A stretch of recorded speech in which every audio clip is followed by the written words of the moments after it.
सह नो भुनक्तु सह वीर्यं करवावहै तेजस्विनावधीतमस्तु मा विद्विषावहै। ओम शांति शांति शांति। वैदिक जीवन पद्धति की इस कक्षा में आप सबका हार्दिक स्वागत है, अभिनंदन है। देवयज्ञ की चर्चा चल रही है और जिसमें समिधाधान मंत्रों का हम स्वाध्याय कर रहे थे।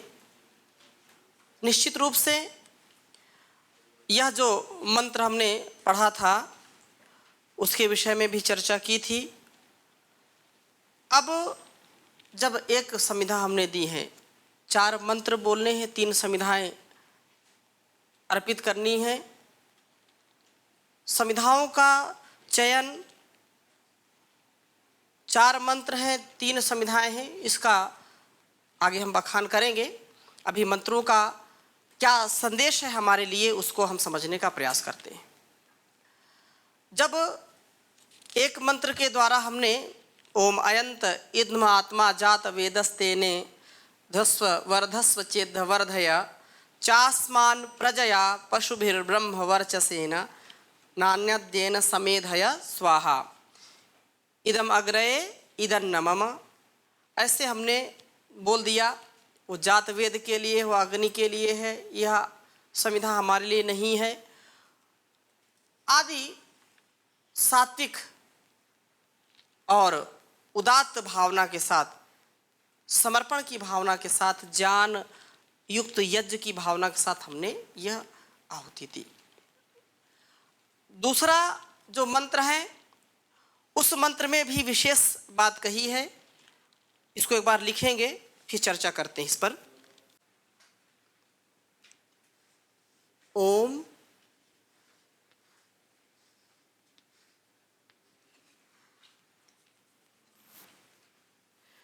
समिधाग्निम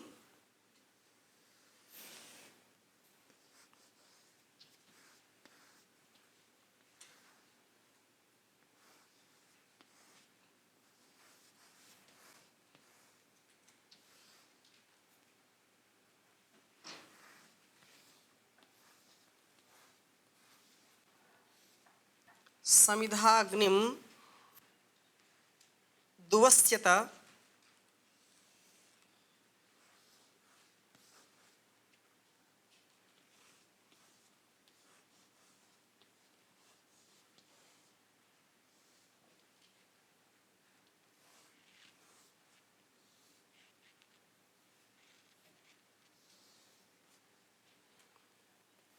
घृतेर बोधया तातिथिम।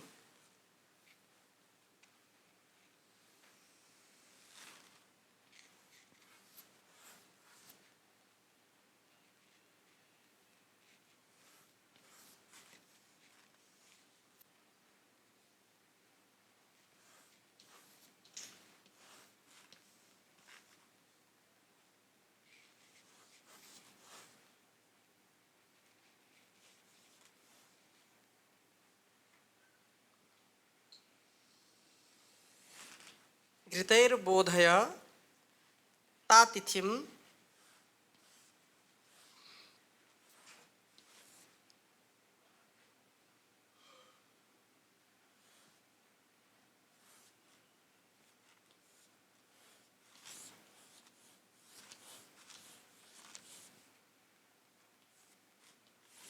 तातिथिम आस्मिन् हव्या जुहोतन।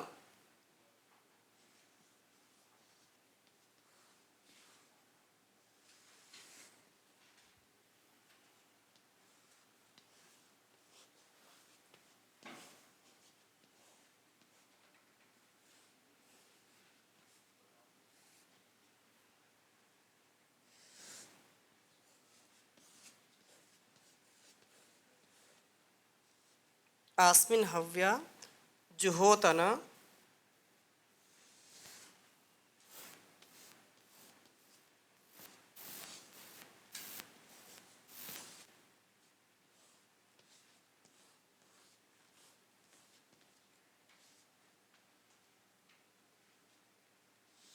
स्वाहा।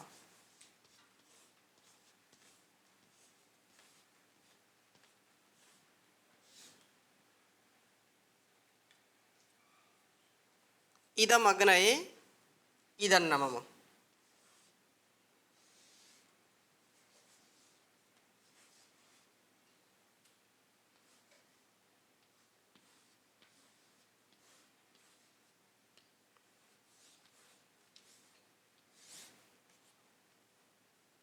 इदन्नमम।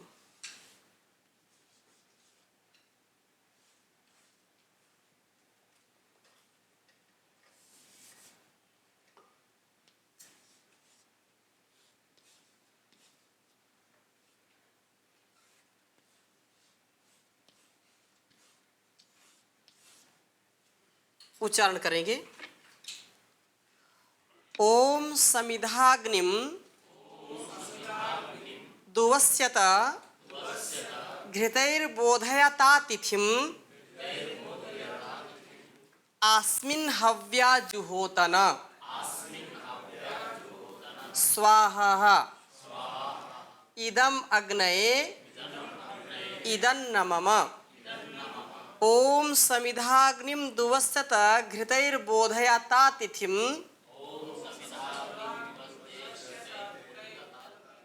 आस्मिन् हव्या जुहोतन स्वाहा। इदम अग्नये इदन्नमम। अब इसका भाव समझने का प्रयास करते हैं। कहा कि ओम समिधाग्निम दुवस्यत, कि इस मंत्र से तथा जो अगले मंत्र से, अर्थात दोनों मंत्र में जो समिधा हम दे रहे हैं, समिधा अर्पित कर रहे हैं यज्ञाग्नि में, तो वहाँ कहा कि हे परमेश्वर, आपको साक्षी करके हम घृत व समिधा से यज्ञ की अग्नि को तीव्र करते हुए, यज्ञ की अग्नि को तीव्र करते हुए, जैसे आप हम विद्वानों को जो है, हम विद्वान अतिथि का सेवन करते हैं, वैसे ही यज्ञ अग्नि का सेवन करते हैं। इसमें सुगंधित जो हव्य है, जो सामग्री है, वो समर्पित करते हैं। देवताओं के लिए हव्य होता है और पितरों के लिए कव्य होता है। कव्य, हव्य जो हम हव्य डालते हैं, आहुति के रूप में डालते हैं, वो हव्य है। कहते हैं कि पितरों के लिए कव्य और देवताओं के लिए हव्य, हवि, हवि कवि। माता पिता और जो बड़े हैं हमसे, उनकी जो सेवा है, उन जीते जी जो माता पिता या हमारे परिवारी जन हैं, उनकी सेवा करना, अन्न जल वस्त्र औषधि से उनको परिपूर्ण करना, तृप्त करना। जैसे हम यहाँ बोलते हैं अग्नये स्वाहा, इदम अग्नये इदन नमम, अर्थात ये अग्नि के लिए है, स्वाहा स्वाहा बोलते हैं। तो मैं उस बात को अभी लूँगा, पहले एक बार अर्थ यहाँ पर समझने का प्रयास करते हैं। तो ये कहा कि वैसे ही यह मेरी नहीं है, आपकी ही है। इसमें जो सुगंधी हव्य सामग्री को हम समर्पित करते हैं, वह सब आपकी ही है, आपके द्वारा प्रदान की गई है। पुनः एक एक शब्द पर थोड़ा ध्यान देते हैं। ओम जो परमात्मा का मुख्य नाम ही है, और ये कहा कि हे सर्वरक्षक परमेश्वर, आपकी कृपा से यज्ञ करने वाले हम लोग समिधा, जो समिधा सब समझते हैं, जो हम लकड़ी देते हैं ईंधन के रूप में, चाहे पलाश की हो, पीपल की हो, गूलर की हो, बरगद हो, आम हो, या जो भी विशेष चंदन, अगर, तगर आदि की जो औषधीय वनस्पतियों से जो लकड़ी हमको मिलती है, उसकी संविधा हम प्रयोग कर सकते हैं यज्ञ में।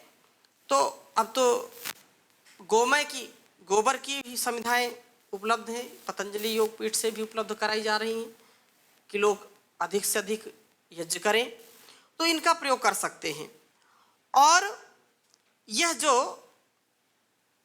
लकड़ी है, घृत आदि से अतिथि के समान सत्कार पूर्वक अग्निम, इस यज्ञाग्नि को दुवस्यता प्रज्वलित करे और घृत आहुतियों से बोधय बढ़ावे। फिर हम अस्मिन, इस यज्ञाग्नि में सुगंधित हव्या, अस्मिन, इस अग्नि में हव्या, सुगंधित और रोगनाशक, रोगों का नाश करने का सामर्थ्य, यदि सूक्ष्मता से हम किसी पदार्थ विद्या को समझ करके करना चाहें तो यज्ञ विज्ञान ऐसा है कि अनेक रोगों में अनेक औषधियों के द्वारा जो यज्ञ करने की परंपरा हमारी ऋषियों की थी वो सर्वश्रेष्ठ थी।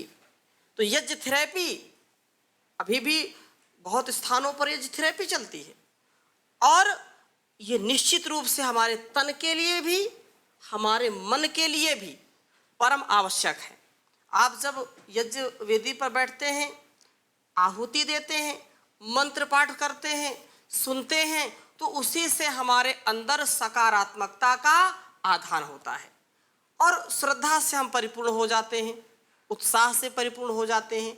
जो रोग फैला होता है चारों ओर, जैसे अभी कोरोना आदि जैसी बीमारियां देश में बहुत ज़्यादा फैल गई, विदेशों में, पूरे संसार में फैल गई, तो ये जो बीमारियां हैं, बैक्टीरिया की, जो विषाणुओं की जो संक्रामक बीमारियां हैं, संक्रमण वाली बीमारियां हैं, इनको दूर करने का बहुत बड़ा साधन यज्ञ। इसलिए घर घर लोग यज्ञ रचाते थे। जी ओम स्वामी जी प्रणाम। अभी आपने बहुत अच्छी बात कही कि यज्ञ करना चाहिए, लेकिन क्या ऐसा भी है कि जो कुछ पौधे होते हैं उनको घर में लगाया जाए तो वो भी यजन का ही काम करते हैं? जैसे हमारे पूर्व संस्कृति में है, वैदिक सनातनी संस्कृति में है कि तुलसी का पौधा लगाया जाए, तो हर घर में क्या उसका भी प्रभाव उस रूप में शरीर में होता है? और गिलोय आदि लगाई जाए। आपने एक शब्द बोला कि क्या ये यजन करते हैं, तो इसमें प्रश्न ही नहीं है। हमने पूर्व में भी चर्चा की है कि जो भी संसार में है वो सब यज्ञमय है। जी, आपने तुलसी आदि की बात की, वो तो तुलसी है, पीपल है, बड़ है, नीम है, गिलोय है, ये तो परम उपकारक ही हैं। परंतु संसार में जितनी भी वनस्पतियां हैं, चाहे विषैली वनस्पतियां क्यों ना हो, हम उनसे उपकार लेना जाने। आयुर्वेद ग्रंथों में आया कि ऐसी कोई वनस्पति नहीं है जो औषधि गुणों से युक्त नहीं है, जो हमारे लिए नहीं बनी, अर्थात कहीं ना कहीं किसी न किसी रूप में। जैसे परम पूज्य आचार्य श्री हजारों लाखों वनस्पतियों पर शोध कर रहे हैं और वो जो अद्वितीय कार्य यहाँ से हो रहा है, तो ये तो निश्चित रूप से है। आप जो कह रहे हैं, निश्चित रूप से जो प्राचीन परंपरा इसीलिए थी कि घर में जो है तुलसी लगाना, घृत कुमारी लगाना, और जो है जो गिलोय आदि का प्रयोग, ये तो प्राचीन काल से परंपरा रही, बीच में लोग भूल गए, जिसके कारण इसको अमृता इसीलिए कहा है। गिलोय को अमृता इसलिए कहा कि वह अमृत के समान हमारे लिए, और वात पित्त कफ को संतुलित करने वाली, तो चाहे तुलसी हो, आंवला हो, एलोवेरा हो, नीम हो, ये बहुत ही उपकारक जो है वृक्ष है, पौधे हैं। तो ये निश्चित रूप से ये यज्ञी है, ये ऐसा करते हैं। लेकिन चूंकि जो पदार्थ विज्ञान है वो और अच्छा है, ये तो ये भी तो होना चाहिए, लेकिन जो आहुति हम देते हैं, यज्ञ करते हैं, वो विशेष होता है। जय स्वामी जी, अभी चमेली का पेड़ लगाया जाता है, बेला का लगाते हैं जी। और उसकी खुशबू चारों तरफ फैलती है, जी, जी। वही वायुमंडल को सुगंधित करती है। बिल्कुल। और औषधि पौधे भी ऐसे, हाँ। तो क्या वो भी पर्यावरण को बचाने में या इस तरह से सब कुछ करने में बहुत बड़ी वो भूमिका निभाते हैं? परमात्मा के द्वारा कितनी रचना की गई है इस संसार में, तो प्रकृति को सुंदर बनाने का काम है, सुगंधि से भरने का काम है, आनंद से भरने का काम है। ये सारा जो वैभव है वो एक दुल्हन सी जैसे प्रकृति है ये। तो इसको यदि हम इसको छेड़छाड़ करेंगे तो वो उसकी छेड़छाड़ नहीं है, वो हम अपने जीवन से छेड़छाड़ कर रहे हैं। इसलिए इसके अनेक परिणाम, कभी सुनामी आती है, कभी भूकंप आते हैं, कभी कोरोना आता है। ये कोरोना आदि इन्हीं के सारे परिणाम हैं, क्योंकि हमने प्रकृति का बहुत दोहन किया। प्राकृतिक वनस्पतियों का या प्राकृतिक जो जीव जंतु हैं, परमात्मा ने उस प्राकृतिक संतुलन बनाने के लिए जितने जीव जंतु बनाए हैं, चाहे विषैले हों, चाहे सर्प हो, चाहे कीड़ी हो, चाहे कुंजर हो, उस सबका अलग अलग अपना अस्तित्व है। और वो इसको चाहे मछली हो या जो मगरमच्छ, जो भी मेढक आदि, तो इसको यदि हम इसमें हम अपना हस्तक्षेप करेंगे तो हम जो है सुरक्षित नहीं रहेंगे। आपने जो संकेत किया है, तो ये तो प्रकृति को सजाने का परमात्मा काम करता है ना, तो सुगंधि से भरने का काम करता है। दृश्य यहाँ के नज़ारे, नज़रें बदली तो नज़ारे बदल गए हैं। तो ऐसा बिल्कुल संभव है और उचित है, ऐसा विचार श्रेष्ठ है। इसलिए घरों में ऐसी वनस्पतियों को लगाने का विधान है। जी स्वामी जी। जी, और किसी कोई प्रश्न? जी, आगे चलते हैं। तो ये जो बात कही कि हम चर्चा कर रहे थे कि जो भी वनस्पतियां हैं उनमें जो रोगनाशक वनस्पतियां विशेष हैं, तो अनेक रोगों के लिए अनेक अलग अलग वनस्पतियों का प्रयोग किया जाता है यज्ञ के माध्यम से। उस पर हम और आगे कभी चर्चा करेंगे। ऐसा विज्ञान यदि हम आज समझने जान लें तो अधिकांश बीमारियों से हम निजात पा सकते हैं। घरों की जो बीमारियां हैं, जो मानसिक बीमारियां हैं, असंतोष, अशांति है, वो भी शांति और संतोष में परिवर्तित हो जाएगी। क्योंकि अशांति है जहाँ, असंतोष है जहाँ, वहाँ पर और ज़्यादा तनाव आता है और ज़्यादा मानसिक बीमारियाँ बढ़ती हैं। और जब हम एक स्थान पर बैठ करके, पूरे परिवार के लोग बैठ करके यज्ञ करते हैं, मंत्रों का उच्चारण करते हैं, तो आधे से ज़्यादा समस्याएं यज्ञ वेदी पर बैठने से समाप्त हो जाती हैं, पारिवारिक, सामाजिक। इसलिए बड़े बड़े लोग होम याग करते थे, यज्ञ करते थे और लोगों को आमंत्रित करते थे, अपने अपने घरों में आइए और आहुति दीजिए। उसका बहुत बड़ा एक विज्ञान था। तो अभी भी चल रहा है यज्ञ, तो यह यज्ञ सतत चलता रहे, ऐसा हम सबका पुरुषार्थ और प्रयास होना चाहिए। अस्तु। तो कहा कि अच्छी प्रकार से यहाँ कहा आस्मिन हव्या जुहोतन। ये जो आस्मिन अस्मिन, इसमें अच्छी प्रकार से इस यज्ञाग्नि में हव्य सुगंधित रोगनाशक हवन योग्य पदार्थों से जुहोतन हवन करें। इदम, यह आहुति अग्नये, जो अग्नय मतलब दुर्गुण को नष्ट करने वाली अग्नि। जैसे अग्नि जो भी कितना भी मलिन, कितना भी दूषित पदार्थ आप अग्नि में डालेंगे, तुरंत वो जला करके भस्म कर देती है और उस पात्र को या उस धातु को वो शुद्ध कर देती है। वैसे ही ज्ञान की अग्नि में जो व्यक्ति तपता है, ज्ञान की अग्नि में जो अपने आप को तपा करके कुंदन बना लेता है, वो सारे दोषों से बच जाता है, सारी मलिनताओं से बच जाता है। इसलिए ये बात कही, वो सारे दुर्व्यसन, दुर्व्यवहारों से बच जाता है, उसका नाश हो जाता है अग्नि से। अग्नये, आपके लिए सारा समर्पित है। इदं न मम, यह मेरी नहीं है। इदं न मम, ये बात कही। भाव ये है कि घृत तीव्र होना चाहिए। शुद्ध घृत की दी हुई आहुति बड़ा अद्भुत भाव रखती है। जब हम घृत दे रहे हैं, घृत में समिधा डुबो रहे हैं या समिधा में घी लगा रहे हैं, आहुति दे रहे हैं, तो बहुत शुद्ध होना चाहिए और तीव्रम बहुत जो है जमा ना हो, गंदा ना हो। आहुति हम उन्हीं पदार्थों की दें जिन पदार्थों को हम स्वयं प्रयोग कर सकते हैं, चाहे भोग खाने के लिए हो या अन्य प्रकार से प्रयोग कर सकते हैं। ऐसा लगे कि हम उसका भोग कर रहे हैं, ऐसा हम शुद्ध और पवित्र वस्तुओं को रखें। तथा आगे क्या कहा कि यह बड़ा अद्भुत भाव है। भाव यह है कि हे साधक, भौतिक आग के साथ आत्मिक ज्योति को भी जगा। आत्मिक ज्योति को जगाने से, अंतःकरण की ज्योति जलने से उसका घृत तुम्हारी बहती हुई श्रद्धा होगी, उसका प्रकाश तुम्हारा ज्ञान होगा। श्रद्धा और ज्ञान से सुशोभित सुभूषित होकर के आत्मयाजी बन और अपनी महिमा को समझ, अपना संबंध अपने से भी बड़ी सत्ता के साथ जोड़। हम हो या इस संसार का जो कुछ भी अस्तित्व चल रहा है, हम सदा ये समझते हैं कि जो हमसे बड़ा है उसका ही हम आश्रय लेना चाहते हैं। क्यों? क्योंकि उससे हमको सुरक्षा मिलती है।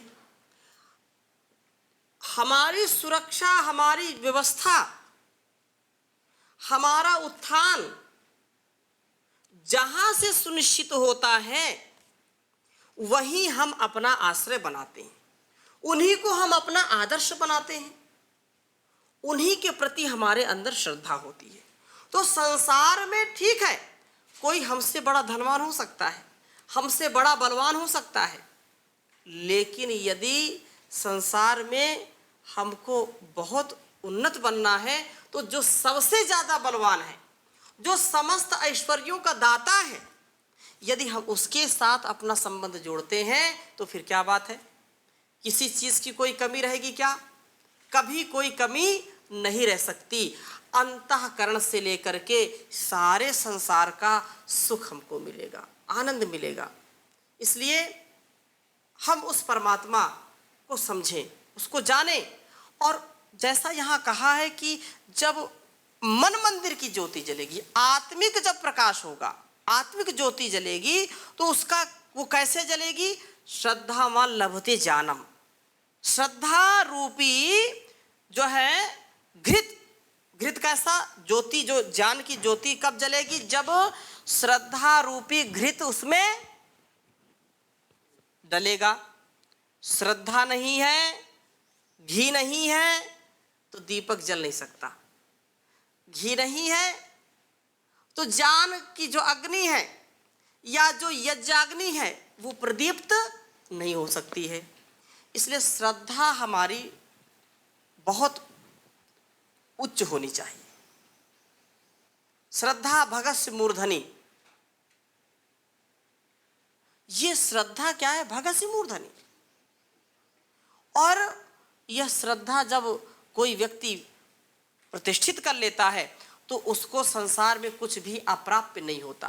किसी के प्रति हमारी श्रद्धा आ जाती है तो उसका विश्वास हमको हमने जीत लिया, और श्रद्धा नहीं है तो फिर आप विश्वास जीत नहीं सकते। श्रद्धा में लोग जो है अपने आप को बेच देते हैं। सत्य के प्रति श्रद्धा हो गई, सत्यवादी हरिश्चंद्र अपने को बेच दिया। जिनकी जो है दान के प्रति श्रद्धा हो गई, कर्ण ने अपने आप को बलिदान कर दिया। अनेक प्रकार से इतिहास में श्रद्धा का भाव इतना उच्च, इतना प्रबल बताया है। और अभी भी हम जानते हैं कि माता पिता जितने भी संतानें उसकी होती हैं वो सबको स्नेह करते हैं, लेकिन विशेष कोई उसमें 5 संतानें हैं तो उसमें कोई विशेष संतान को ज़्यादा वो चाहते हैं। क्यों? क्योंकि उसके गुणकर्म स्वभाव, उसकी श्रद्धा, उसका प्रभाव बन जाता है। गुरुकुल में हम हैं तो गुरुकुल में भी जो श्रद्धावान होगा वो सारे समस्याओं का समाधान बन सकता है। और जिसके अंदर श्रद्धा जरा सा भी कमी, चाहे गुरुकुल हो, चाहे बाहर की बात हो, चाहे घर की बात हो, यदि श्रद्धा डावाडोल हुई तो समझो वो समस्याओं का पुलिंदा बन जाता है। क्यों? क्योंकि उसकी सहन शक्ति समाप्त हो जाती है। ज्ञान की अग्नि बुझ गई। जब घी कम हो गया, श्रद्धा रूपी घी कम हुआ, तो समझो ज्ञान का दीपक बुझ जाएगा। और जब ज्ञान का दीपक बुझ जाएगा तो अंधकार हो जाएगा। तो फिर अंधकार में कुछ पता नहीं चलेगा, क्या सत्य है, क्या असत्य है, क्या करना, क्या नहीं करना, किसके साथ कैसा व्यवहार करना, ये हम समझ नहीं पाते। श्रद्धा है तो चीजें हमको बिल्कुल स्पष्ट नजर आती है। ये थोड़ा क्षणिक दुख में हम क्यों घबराएं? ये तो क्षणिक स्वार्थ में हम अपने आप को क्यों बेचें? ये तो क्षणिक उन्नति के लिए हम ऐसा करें ना। वो कभी भी अपने कटिबद्धता से, प्रतिबद्धता से, अपनी कृतज्ञता से कभी मुख नहीं मोड़ता है, क्योंकि वो जानता है ये जो रास्ते में आ रहे हैं ना समस्याएं या बाधाएं, वो तो क्षणिक है, नष्ट हो जाएंगी। श्रद्धा यदि है तो बहुत बड़ी बात है। तो ये बहुत सुंदर यहाँ पर प्रसंग है कि ऐसा जैसे यहाँ पर तीव्रम कहा कि समिधाग्रिम दुवस्त घृतम घृतेन बोधया तातिथिम आस्मिन हव्या जुहोतन। ये निश्चित रूप से हमको समझना चाहिए कि अग्नि के लिए है, ज्ञान के लिए है, और वो ज्ञान रूपी जब प्रकाश हमारे अंदर आता है तो इस सारे दुर्गुणों को नाश कर देता है। उसका प्रकाश तुम्हारे जो है अंदर है वो ज्ञान है।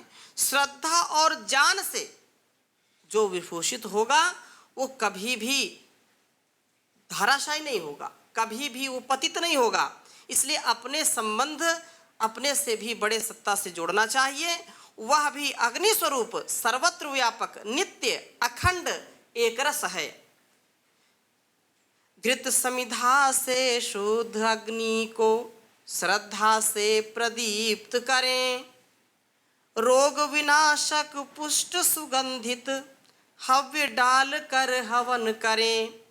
हे ईश्वर हे दुख विनाशक आहुति अर्पित करता हूँ। सत्य वचन है मेरा भगवन स्वार्थ नहीं मन धरता हूँ, स्वार्थ नहीं मन धरता हूँ। जब स्वार्थ आएगा तो व्यक्ति उसी में अपने ज्ञान के दीपक को धूमिल कर देता है। और जब स्वार्थ नहीं आता है तो हमेशा चाहे कितना भी आंधी तूफान आए वो दीपक कभी भी बुझता नहीं है। इसलिए ज्ञान की अग्नि से कभी भी हमारा संबंध खंडित ना हो।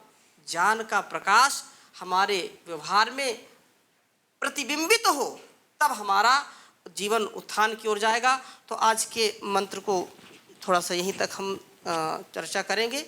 आगे की चर्चा अगली कक्षा में करेंगे। ओम शांति शांति शांति।